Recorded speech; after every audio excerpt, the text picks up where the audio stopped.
Hi everyone, I wanted to show you today how to make your own paper clay. Just to let you know, this is non-edible, so I wouldn't recommend children using it. What you need is a roll of toilet roll or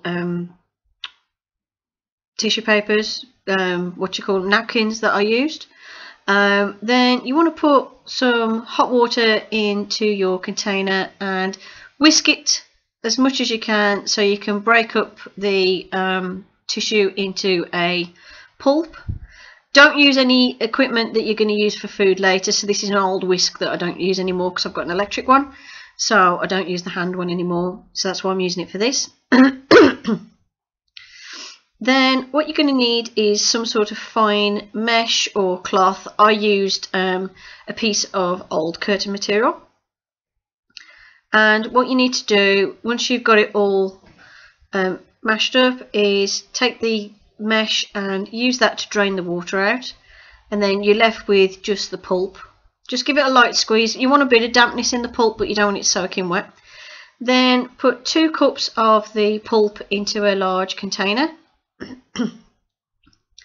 And add to that 2 cups of PVA glue. That's just the kids' white school glue. So equal pulp to glue measure.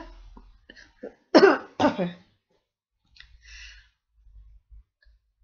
then what you want to do is take a tube of all-purpose filler. You want 1 cup of all-purpose filler, which is, it's basically like a sort of polyfiller type stuff. I just got this cheap from the pound shop and I actually used the whole tube, so for the sake of ease for the recipe, I'm just going to say 1 small tube of all-purpose filler. Give that a little bit of a mix. I'll switch to a metal knife because my plastic one was breaking. Then you want to add 2 cups of salt. That just helps stop anything going mouldy or anything. And then you want, I think it's 4 cups of flour I used, is it? Yeah, 4 cups of flour, just plain flour. And mix that all together really, really well so that it forms a dough. And you're going to want about a tablespoon and a bit of oil. I just used baby oil because that's what I had to hand. But either baby oil or like a vegetable oil type thing. I used the baby oil because it made it smell nice. And basically give it a nice mix like you would a bread dough. And when you can form it into shape and it holds its shape, you've got it mixed well and it's ready.